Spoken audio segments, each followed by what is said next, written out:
kemudian dari rekan-rekan dari Majelis Ulama Indonesia sendiri. Jadi pada tadi sempat ya pertanyaan dari Pak Ridwan, saya katanya alumni Mangposo. Nyaris dari lahir di Mangposo sampai ya tentunya ada ini ya, ada rezeki keluar dari ini, akhirnya ibadah jadi Mangposo abada. Ya saya sampai jolong-jolong katanya tidak bosan tinggal di Mangposo. Jadi alhamdulillah pada hari ini saya akan sebenarnya sharing ya. Saya tadi agak senang waktu disampaikan bahwa waktunya hanya sampai dulu. Saya khawatirnya kalau waktunya lama, durasinya lama, nanti ada sesuatu yang agak panjang pembahasannya, kemudian saya tidak bisa jawab. Tapi tenang saja, karena ada Pak Ketua, berarti ada dalam struktur utamanya di sini. Saya kira durasi di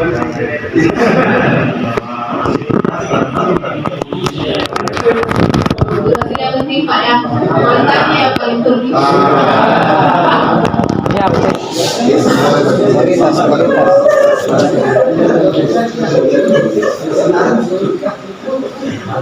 Jadi kepada seluruh rekan-rekan dari aktif kita langsung saja. Jadi sebenarnya pada dasarnya yang kita bahas di sini untuk saya diberikan amanat oleh Pak Ketua itu masalah dispensasi kawin.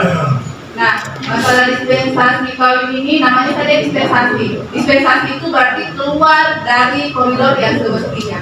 Jadi segala sesuatu kalau keluar dari koridor semestinya maka dia disebut sebagai dispensasi. Termasuk dispensasi kawin ini. Jadi kalau kita berbicara tentang undang-undang perkawinan, dulu waktu yang sebelumnya sebelum ada perubahan 16 ke undang-undang 16 2019 itu usianya untuk perempuan 16 tahun, laki-laki itu 19 tahun. Nah, setelah perubahan Undang-Undang Nomor 1 Tahun 74, sebenarnya Undang-Undang Nomor 1 Tahun 74 itu merupakan undang-undang yang sangat spektakuler sebenarnya di Indonesia. Dia bersanding dengan Undang-Undang Agraria itu yang tidak pernah mengalami perubahan. Nah, setelah Undang-Undang 16 2019 itu dia mengalami perubahan. Itu cuma satu angka, Pak. Yang angka 16 itu dibalik lagi, tidak cuma tulisan itu dibalik dari 16 menjadi 9. Jadi cuma satu itu sebenarnya perubahannya. Nah, tapi sangat krusial akibatnya. Karena yang awalnya perempuan itu bisa menikah ketika usia 16 tahun, kemudian sekarang harus 19 tahun. Yang mana secara akar budaya kita ketahui di budaya kita, usia untuk perempuan 16 tahun itu sebenarnya sudah masuk usia perkawinan ya. Di masyarakat kita, terutama mungkin di masyarakat yang pedesaan dan meskipun tidak ada data valid tentang itu, tapi beberapa sumber yang kami temui untuk daerah-daerah yang mungkin tingkat pendidikannya rendah, kemudian orientasi berpikir masyarakatnya agak lebih kepada masalah materi dan lain sebagainya, tingkat perkawinan mereka itu relatif lebih cepat dibandingkan mereka yang berada di tingkatan masyarakat yang agak dekat dengan dunia pendidikan dan lain sebagainya. Nah, jadi ini merupakan masalah yang sangat krusial untuk dibahas memang. Nah, sementara untuk regulasinya sendiri, slide selanjutnya, next. Dasar hukum penerapannya ya. Jadi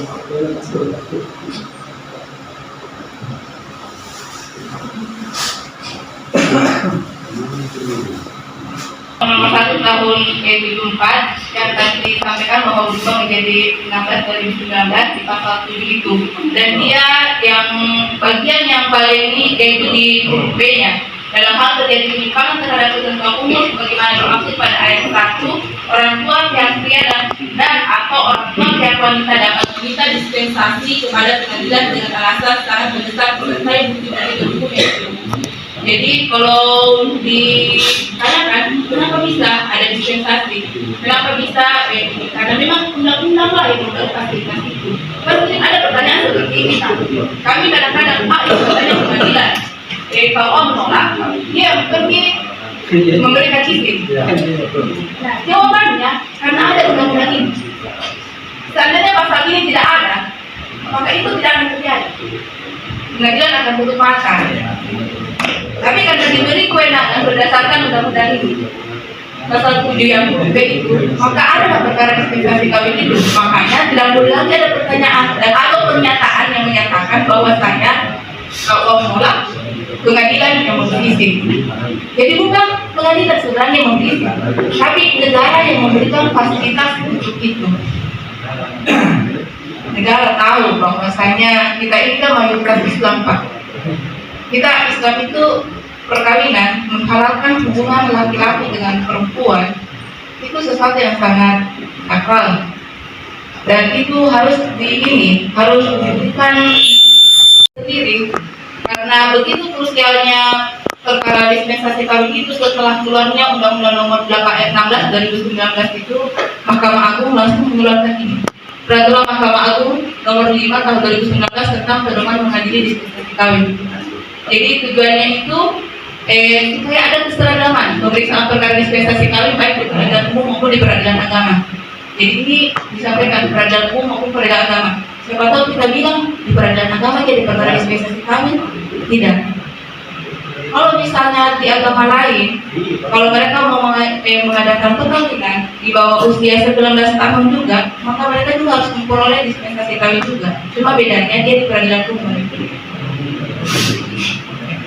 Kan Undang-Undang Nomor 1 Tahun 74 itu Undang-Undang Perkawinan, tidak menyebutkan Undang-Undang Perkawinannya orang Islam. Seperti itu ya, itu sebenarnya. Jadi seperti itu.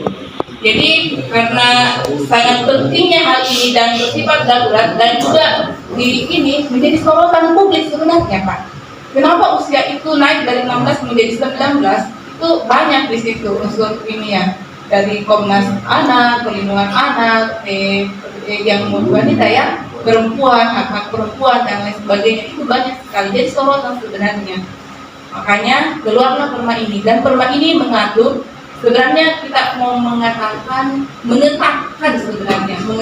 dan memberikan koridor yang sangat hati-hati untuk mengabulkan suatu perkara dispensasi kawin. Next. Nah, jadi ini kompetensi kewenangan mengadili, kompetensi absolut dengan kompetensi relatif. Kalau kompetensi absolut itu dia berbicara tentang kewenangan berupa kekuasaan mutlak masing-masing pengadilan untuk mengadili suatu perkara berdasarkan jenis perkara tersebut. Jadi kalau secara absolut dispensasi kawin itu dia merupakan kompetensi pengadilan agama sekaligus kompetensi peradilan umum seperti itu. Jadi tergantung dari asasnya. Kalau dia kan menggunakan asas personalitas keislaman untuk peradilan agama, kalau dia agama Islam berarti dia kompetensi absolutnya peradilan agama. Kalau dia selain beragama Islam berarti dia berada dalam kompetensi absolutnya peradilan umum seperti itu. Kemudian kalau masalah kompetensi relatif itu terkait dengan pengadilan apa? Pengadilan agama mana yang mengadili? Apakah Suku Minasa, apakah Makassar, apakah Takalar, Jeneponto, Bantai, dan lain sebagainya. Tidak dimaksud dengan kompetensi relatif. Silakan next. Jadi kita ke slide selanjutnya. Jadi untuk kompetensi absolut di sini bisa dilihat. Dispensasi kawin diajukan oleh pemohon ada sesuai dengan agama pemohon. Jadi kalau orang tuanya itu Islam kedua-duanya, maka itu diajukan di peradilan agama. Jadi untuk non-Islam diajukan di peradilan agama. Nah, kemudian ada pengecualian. Jika terdapat perbedaan agama antara pemohon sebagai orang tua dan anak, maka diajukan di pengadilan sesuai dengan agama si anak. Jadi kalau misalnya orang tuanya Islam kedua-duanya, maka langsung di pengadilan agama. Seperti itu mengenai absolutnya ya. Tapi kalau misalnya orang tuanya misalnya satu Islam, satu non-Islam gitu, atau kan kedua-duanya malah non-Islam, dia tetap harus diajukan sesuai dengan agama si anak. Jadi kalau anaknya Islam, maka dia harus diajukan di peradilan agama. Tapi kalau anaknya non-Islam, sementara orang tuanya Islam, maka dia harus di peradilan umum, di pengadilan negeri dalam hal ini. Jadi kalau kapan ada terdapat perbedaan, jadi sebenarnya kata kuncinya gampang sekali. Kalau misalnya agamanya sama, ikut dia di peradilan mana dia? Di peradilan agama kah atau di peradilan umum kah? Tapi kalau misalnya terjadi perbedaan agama, maka patokannya agama si anak. Itu saja sebenarnya. Next. Nah, ini untuk kompetensi relatifnya. Untuk kompetensi relatif, dispensasi kawin diajukan di pengadilan yang wilayah jurisdiksinya meliputi tempat kediaman orang tua atau salah satu orang tua. Kalau kedua orang tuanya berada di wilayah Kabupaten Goa, maka dia harus mengajukan permohonan dispensasi di Pengadilan Agama Suku Minasa. Nah, atau salah satu orang tua. Misalnya, kalau orang tuanya tidak bercerai, akan tetapi beda tempat tinggal. Misal yang beda tugas, tempat tugas mungkin karena sudah lama tugas di Suku Minasa, yang satunya tugas misalnya di Bantai, KTP-nya beda. Bisa beda KTP-nya sementara kakaknya sakit. Biasa. Siapa tahu istri kedua Pak Di. Satu KTP-nya di sini, satu KTP-nya di sana. Jadi yang ini ya ikut saja pada salah satunya. Begitu. Iya sama. Gitu poligami itu indah sekali di telinga tapi susah dipraktek. Ya, makanya saya biasanya agak takut sama ustaz Pak.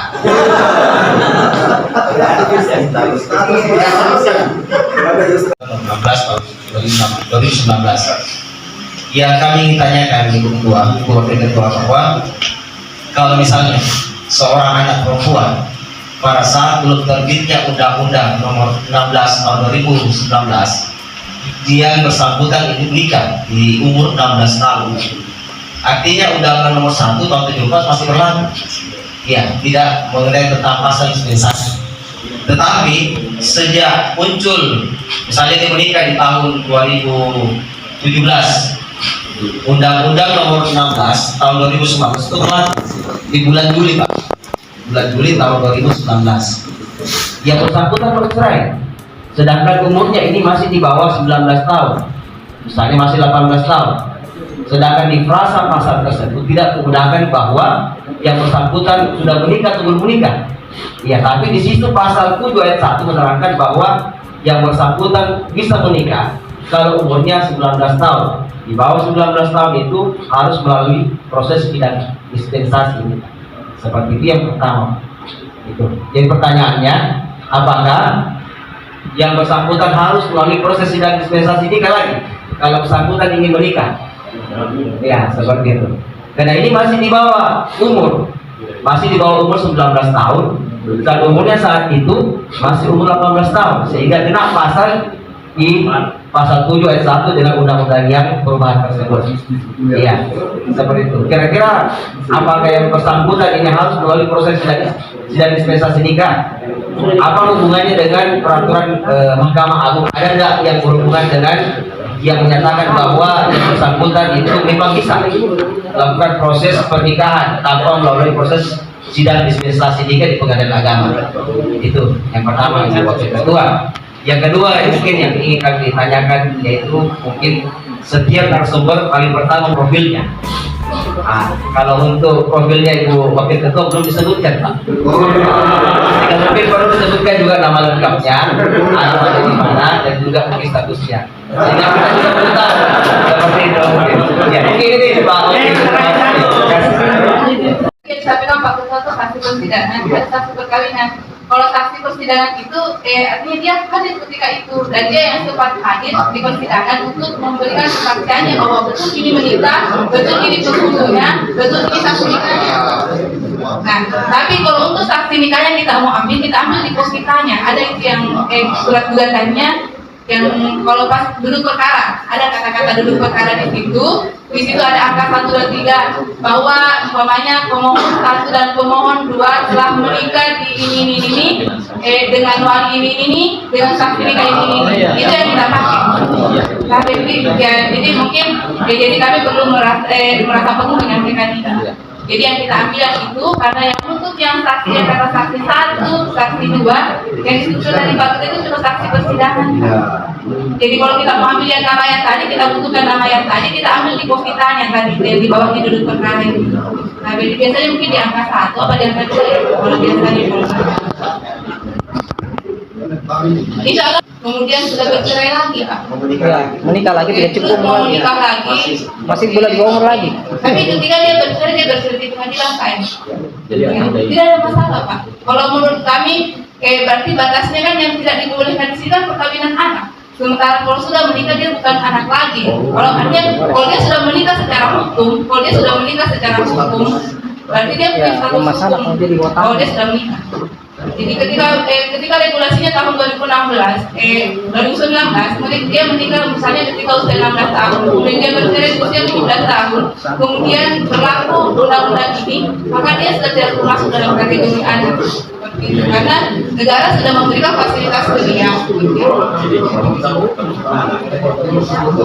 Harus penetapan isbat nikah diganti dengan hukum nikah. Jadi kalau isbat nikah diganti dengan hukum nikah itu sekali lagi pengadilan agama ini mungkin nanti dilengkapi sama Pak Ketua ya. Karena sekali lagi ini bukan ini lebih baik di hulunya seperti itu. Tapi untuk sementara jawabannya kalau di saya, karena kalau misalnya itu kan tergantung dari regulasinya kita masing-masing.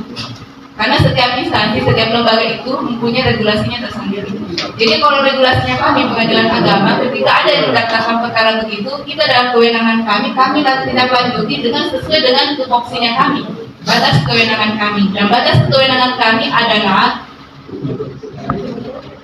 memberikan putusan atau penetapan pengesahan kami. Itu saja. Nah, selebihnya misalnya kalau misalnya ada proses pencaratan dan lain sebagainya, itu juga ada regulasinya. Dan itu memang ada kan bisa dicatatkan.